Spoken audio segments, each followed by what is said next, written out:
What's going on YouTube? Josh here checking in, and today I want to share with you guys the #1 tip to get jacked, lean, and strong as hell. Wait, that sounds kind of crazy. How am I going to do all of those things at once? Well, I'm not suggesting do all of them at once, but what I am going to give you is the tip to be able to accomplish any of your goals. Wait for it. Wait for it. Yeah, that tip is education. Edumacation. That's right. Where do you think all your favorite YouTubers that put out great content and actually know what they're talking about learn this stuff from?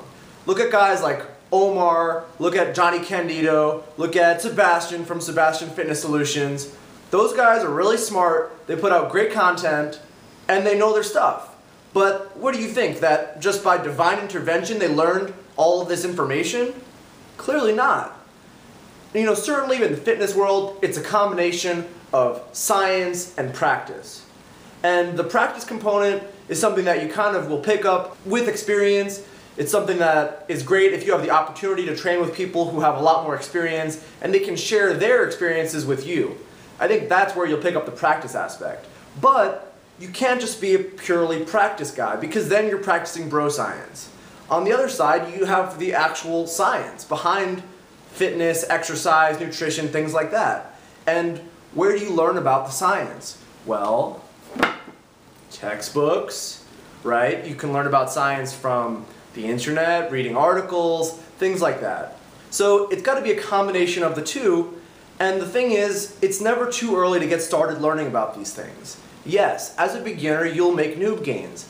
Basically, as long as you're in the gym putting in some effort, regardless of what you're doing, you're going to see gains.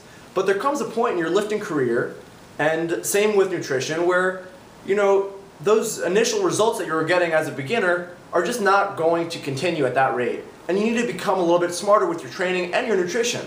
So the bottom line is, there will come a point where you will need this knowledge, where it'll actually become relevant to you. And that's the point where you don't want to start learning when you need that information. You want to be proactive. So you start lifting, that's the time to be reading articles, picking up books, picking people's minds who are a lot smarter and a lot more knowledgeable than you are. I certainly try and do that myself. I try and surround myself with people who are a lot smarter than me, a lot more knowledgeable. I just recently attended a conference. I had a free weekend, so I decided to drive up to the University of Tampa for a sports nutrition and a human performance conference to learn from the guys who are experts in the field, who have been in the field for 20 or 30 years, doing research and also working with athletes. You know, that's an experience that I can never get any other way. And I'm not suggesting that everybody goes to conferences. I'm just suggesting it as a way of broadening your horizons about learning about this stuff. You know, you don't just have to pick up a textbook if you're not a textbook guy.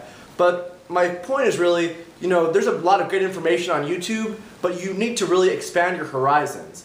There are great websites out there, books, like I said, textbooks, things like that.